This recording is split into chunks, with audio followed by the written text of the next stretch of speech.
Hi, it is Monday, June 28th.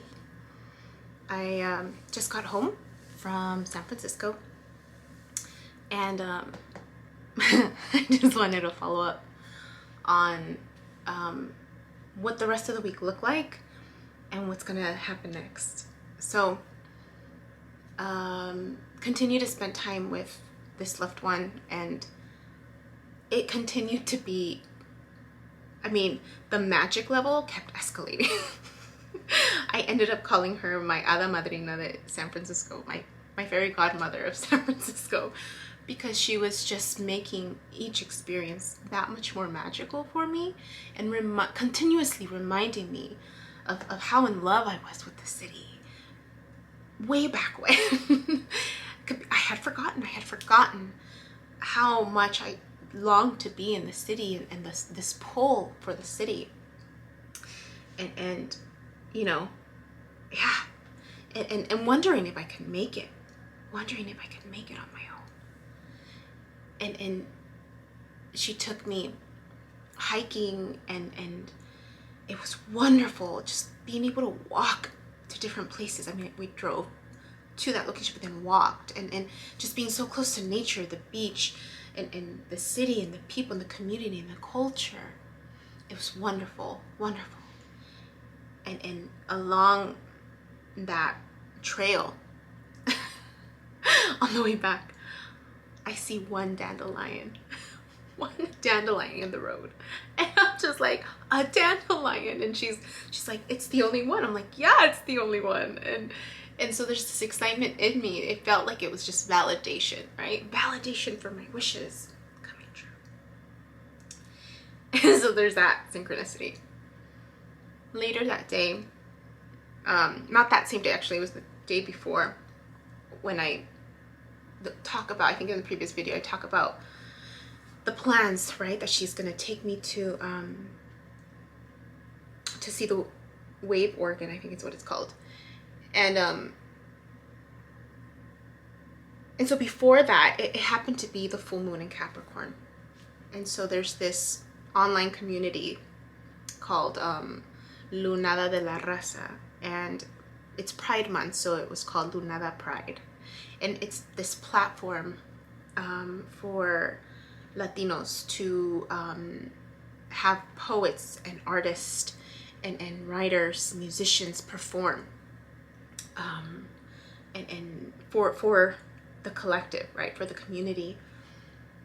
And she invited me to watch it, and we did. And in that moment, there was such an overwhelmingly powerful moment that I realized something that I had not realized before, and it was this disconnection that I had with my roots, with my culture.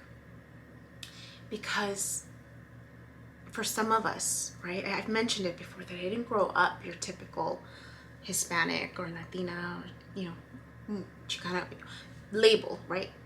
I didn't grow up in that similar fashion, and I would look at my friends from similar backgrounds and kind of see, like, wow, you're eating so much of this food, and wow, your family does a lot of this, and my family didn't. And we were more on the conservative side, and it always felt like there was drama, and there was this push for us to assimilate and acculturate to the American culture because of historical generational trauma, right, of discrimination, being in this country. And so there's this need for us, for this pull within our family, for us kids to not experience that. And so we were more dominant in acculturating and assimilating a lot faster. And with that process, there was a part of me that felt disconnected. And I use the word traitor almost when I would meet people from the city, because I grew up in the suburbs.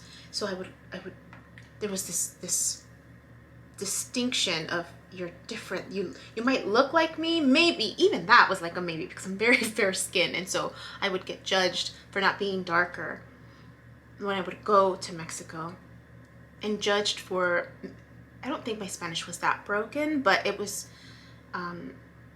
my siblings' Spanish wasn't so great, and just just for the simple fact that I lived in the US, there was this like, oh, you're one of them.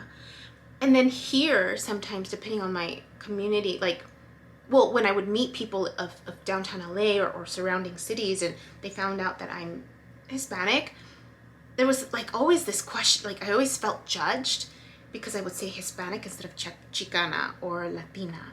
And then I don't, normally say Mexico, I say Mexico, because I'm,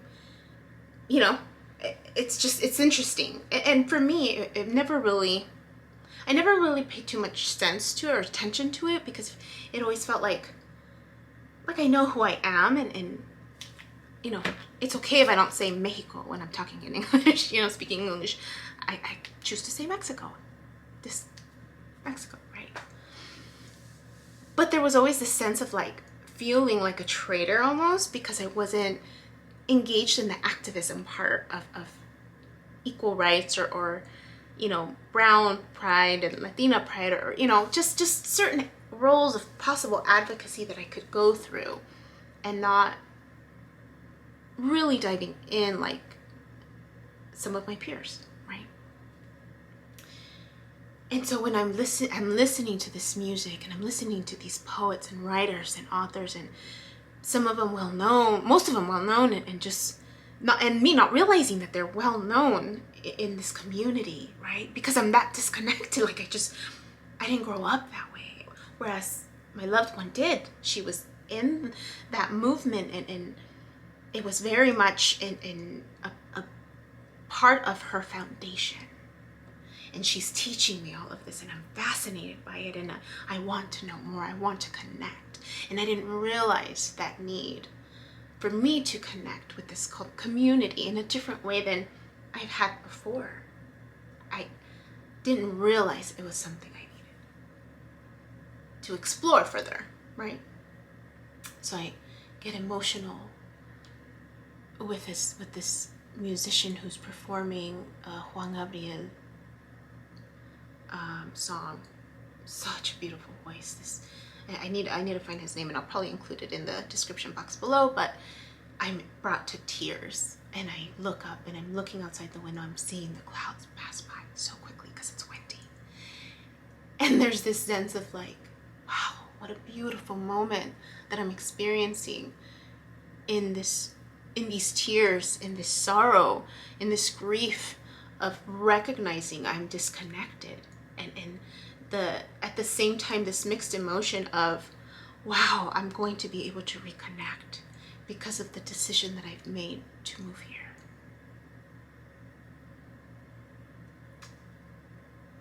And sitting with that in my discomfort in front of her and she's being moved and she keeps telling me, she's like, I'm so inspired by you, I'm so inspired by you. And I'm like, I'm just trying to live my best life.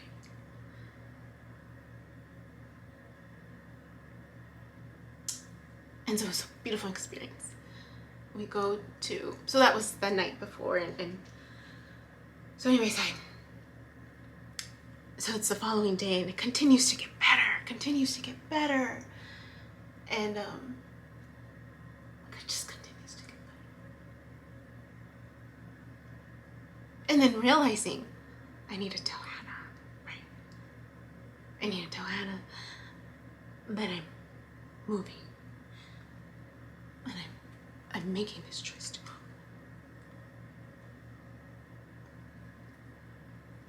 move. Knowing it's going to be difficult. And it was very difficult. And we're both learning how to communicate better and I'm learning from her as much as she's learning from me. And we're having these conversations that are triggering and I'm seeing through situations and I'm giving the space that's needed and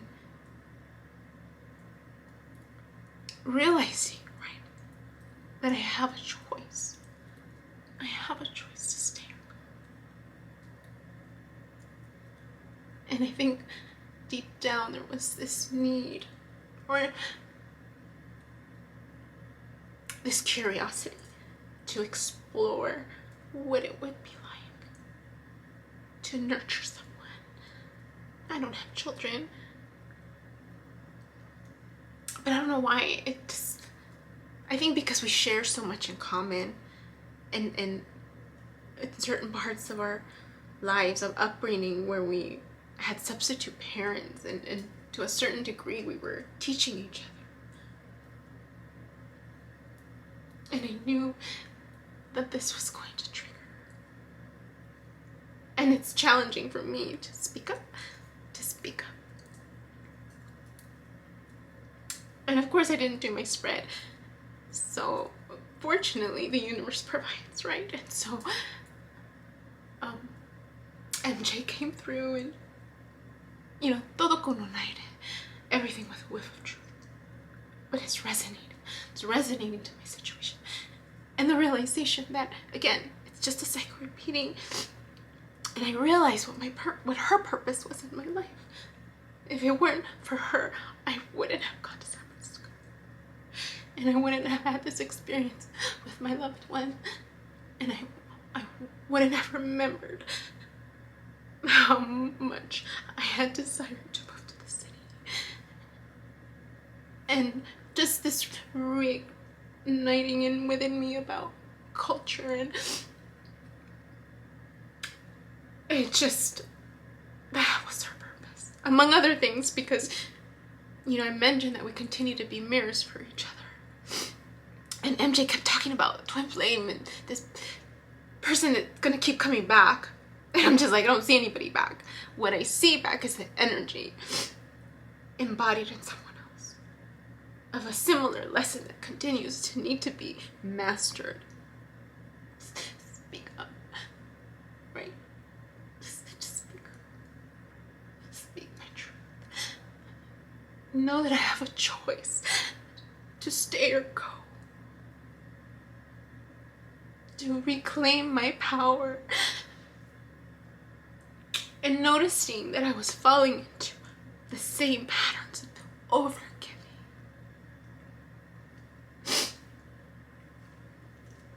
And how I was going to deal with that. And a part of me continues to believe that it's not a person, it's just an energy. It's just an energy. That it's just, we continue to learn from each other and grow from each other if we allow it to, right? It's all a matter of choice, how you look at your situation. And I'm telling this, I'm having this conversation with Hada. And I've been preparing for it, and she saw it too, like she knew. Hence why initially it was just a trial run, right? And I think we both were too eager to feel stable and not alone. Jumped in too quickly. And I mentioned to her that I'm noticing within myself that I'm not as emotionally reactive like I used to be in that moment, right? Like I can see right through the situation, and if someone needs the space, I can step back and not react, but just accept the situation for what it is and not judge it. Just appreciate it for that moment, and reminding myself that we are exactly where we need to be. And that there's grace involved with each other in that moment because of that interaction.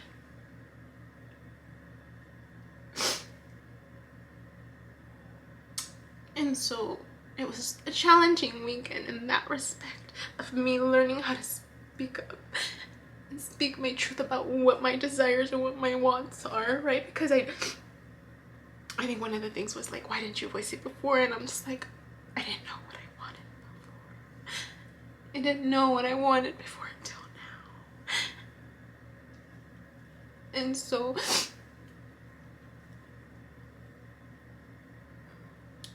I told her, right, and even reconsidering being a business consultant. And saying, I've been observing and watching and then questioning, do I really want to continue to invest in other people? Not that there's anything wrong with it, but for my path, is that something that's aligned with me? Or do I need to realign that back to me? Right? Because this whole journey is about me. And me realigning myself, putting myself first. And am I doing that in this situation? And the answer was no. I was still putting other people first. And I told her, I told you this month was going to be about me. And it's going to end with me. And I don't blame anybody for it. I don't blame anybody or judge anybody for how things are unfolding, because they're unfolding exactly how they should be. Right? They're unfolding exactly as they should be. And we're exactly where we need to be, learning the lessons that we need to learn. And then at the end I said, I'm priceless. We talked about possibly negotiating a price, and like I realized I am priceless. The years of experience that I have working in the different arenas, different agencies, for-profit, non-profit, education, clinics, hospitals, retail, a little bit of everything. I am priceless. No amount of money could ever come close to my worth and my value. That's what I said. That's what I said.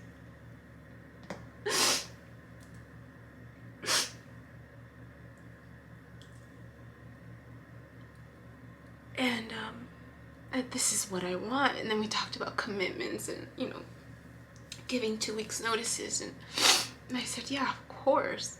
But how many people really do that all the time? Right? Some people in some jobs say, I quit. No notice. Walk away. Other people give 2 months, a month notice. Right? And I realized I went from one extreme of being paid well, but the work was unbalanced, to the other extreme of being paid minimum wage, maybe a little bit more, and overworking. And I got a flavor of it, a little taste of it. Not because it was anybody's fault. I didn't voice my needs, I didn't voice my expectations, I didn't clarify, right, before I jumped in, how much I would be worth. So I just went with the flow, like 2 extremes. So I'm like, I needed this, right, in order to know how to navigate the balanced way. Whatever this next business venture or work experience is for me. If it's coaching, whatever it may be. So, we had a good talk, and it ended well, and I said, I'd much rather have you in my life as a friend than as your business partner. I don't want our relationship to be defined by money. And I told her I will always love her for the role that she played in my life, for the lessons that I'm learning, that I continue to learn and master. Because she has now become a part of a chapter in my life, and I will forever be grateful for them. So that was that. And so I just got back. And I'm planning to go back in a few days, because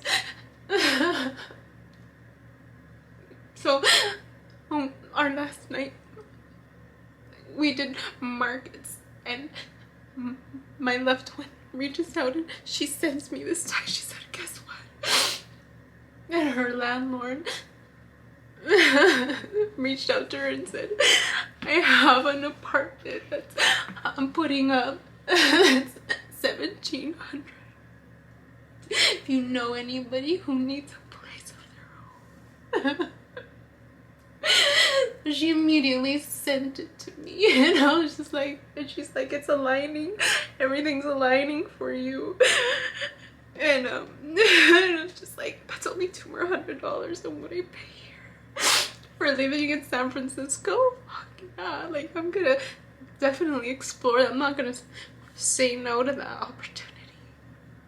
And I told her I'm gonna have to buckle up and find a job, even if it's a transitional job, just to get the foot there, right? Once I get there, then I can explore the other options. But to have that opportunity to come up in that moment, just a continued validation that this is where I need to be. This is where I need to be, where I need to go next. Next chapter in my life. And all I can say is thank you to God, to universe, right? For that, for continuing to align things. Because I don't know if I mentioned, I learned that my Chiron is in Taurus. This need to resolve issues surrounding loss of financial stability, loss of relationships, loss of attachments. Really, it's attachment to things, to people. Feeling whole and complete within myself, not needing to fulfill this emptiness, just feeling whole and complete and balanced in the moment, wherever and whatever's going on around me, for me to be stable within the chaos. I'm being trained to be stable within the chaos. And things are open. So I need to find plane tickets to leave in a couple days, and find a job. I have 2 months. I need a lot. I have a lot of planning to do. So I just wanted an update on that. Provide an update. Things are aligning and they're picking up, and we'll see what happens next. Take care. My name is Yubi, and in case you haven't figured it out, this footage is capturing my experience as I learn to navigate my personal spiritual awakening. I am learning that this experience is unique to each one of us. In whatever way we believe we are embracing living our truth, this just happens to be my journey. And despite me having a graduate degree and a license in clinical social work, this by no means is intended to replace any type of mental health advice. This is just me on a personal level, documenting my experience, shedding light on the truth that I am learning and discovering for myself, and really inviting you along for the ride. If by some magical chance you find this content to be helpful in any way, shape, or form, please click the like button, share the message, subscribe to my YouTube channel. I have an Instagram account, a personal one, and one specifically for this channel that you're more than welcome to check out. I'm an open book. I have also created t-shirt designs. I'm wearing my favorite one right now, which is the North Node design, but I have that and other things that you can look at inspired by this process and journey, and I have the link in the description box as well as in the about section of my YouTube channel. So you're more than welcome to check those items out. Any type of support is great. Again, if you find this content really helpful or meaningful, sometimes when we take that step and be vulnerable, with showing what's inside our hearts and what's really our truth, we realize that we're much more connected than what we thought we were. And so I hope that as I'm living this experience and that you find some type of truth for yourself, or find some type of ability to heal in some way just by relating, just by knowing that you're not alone. That really has been my goal with this process, not just being able to connect with others, but really for my own healing. It's definitely been a therapeutic experience and a very creative one for myself. So I thank you, and I